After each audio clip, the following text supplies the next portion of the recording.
Hi, my lovely ones, it's Ethony, and today I am back with part 4 on how to read oracle cards for beginners. And today I'm actually going to be walking you through the process that I carry out, that I do, that I recommend to actually read oracle cards as they all fall on my desk. So I'm actually going to swap over cameras and walk you through how I do a oracle reading and show you one in action so that you can see it and see how I shuffle, see how I deal the cards, see how I connect them when I'm reading. And also, the spread that I'm using will be in a blog post over at ethny.com. The link will be in the description box. I'm going to be reading with my Awakened Soul Oracle deck, and you can find that on my website or also over on my Etsy. So let's go, and I will walk you through how to do an actual oracle card reading step by step. Okay, so as I mentioned, this is going to be a oracle reading with my Awakened Soul Oracle, and I'm going to show you the steps to this reading. This is a 5-card reading. So we have already selected our cards. If you want to go back and watch parts 1, 2, and 3 of this series, you have already selected the deck and you want to actually carry out the reading.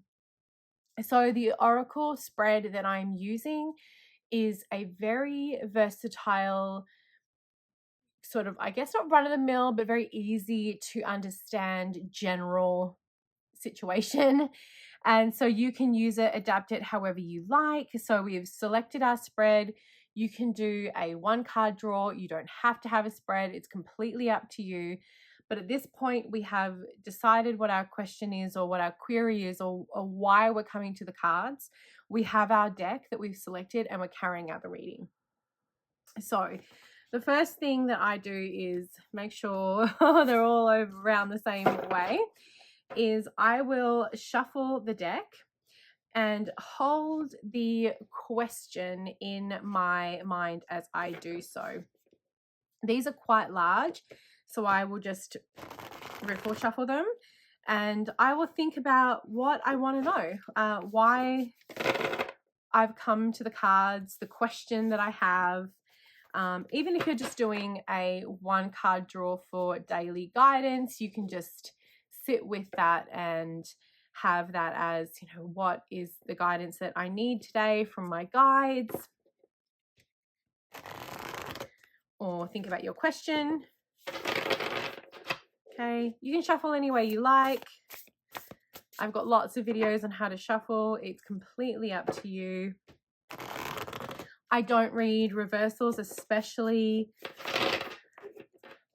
for oracle decks, but that is a complete option for you if you like. Okay, so I have shuffled the deck and then I'm going to cut the deck. You can draw the cards by fanning them out and drawing them. You can go through and feel which ones, feel right to you and read that way. I like to cut the deck. So once I finish shuffling them, and because this is a sample reading, I'm not too worried about the fact that they are now not in the same order that I shuffled them. I will just cut the deck however it falls, and then I would pull my cards from this pile here. Yes, so now we're going to pull the cards. So the first card is the current energy. Okay, the second card is you in that energy. And as I mentioned, I will be placing this spread over on my blog post. The third card is the challenge or the / block. The fourth card is the guidance. And of course we have guidance for guidance. Why wouldn't we? And then we have the potential outcome. Okay. So that is our layout. I've just laid them out in the way that the spread asks us to in the positions. And then the next step is to interpret the cards. So, what does this mean for us? And let's have a look at these cards in their own positions and then together. So, the first card is the current energy, and the current energy is compassion. So, if we're looking at this individually, we would see that we require some compassion in this situation. And depending on the situation, it might be compassion for yourself or for the situation itself or someone else in this situation. But what we need right now, the current energy is asking for you to have compassion. Where you are in this energy is in this specific energy, in this compassion, is being wise. And for me, what this would say is that being wise and putting wisdom into practice is not always, the easiest. It sucks when you feel like you have to take the high road, but we can also become blinded by wanting the base of things or the quick fix. And then the challenge and block is simplicity. So for me, this speaks of what is going on right now in the situation is things are being complicated, things are not simple, or they don't feel like they are simple. And so that's really creating issues for everybody involved. And maybe it doesn't feel like there's an easy way out or an easy solution. Then the guidance slash action is funny because it's guidance and there's someone literally doing a tarot reading and or an oracle card reading, and this does state of like listening to your intuition and tapping into those divination tools and how to move forward. Now, because this is a action card, I might pull something else for this because that is literally saying, well, I'm fucking doing what I'm doing. Like, I'm already doing that. So how do I get anything out of that? So I would pull another card and I got solitude, and that means I need to spend some time by myself. Makes sense with simplicity, wisdom coming in, and that would be the guidance. The guidance is the action is like take care of yourself, go do something for yourself, get some time away. And that's the other thing too, like just because we have a spread doesn't mean you can't add another card to get clarity, because this was like super cheeky saying like we'll get guidance. It's like I'm fucking literally doing that, so how about we don't? And then the potential outcome is desire. So this is saying that there will be this reawakening of energy of fire going into creation, into connection. And this could be with a person, this could be with the universe, with your purpose, yourself, a project.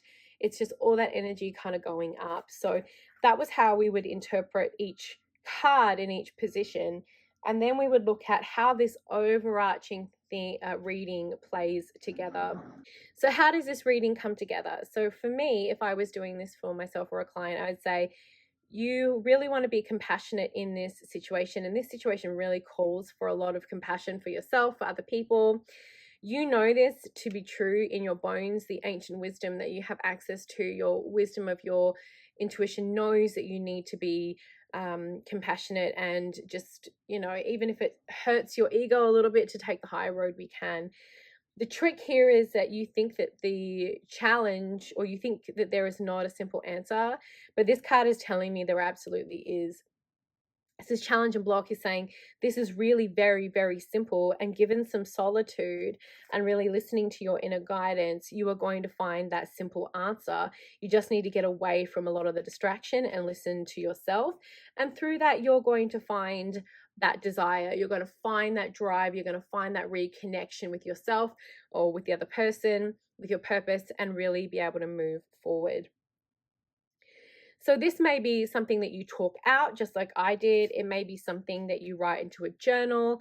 I really like doing a lot of reflecting verbally because it allows, for me, it feels like everything is flowing.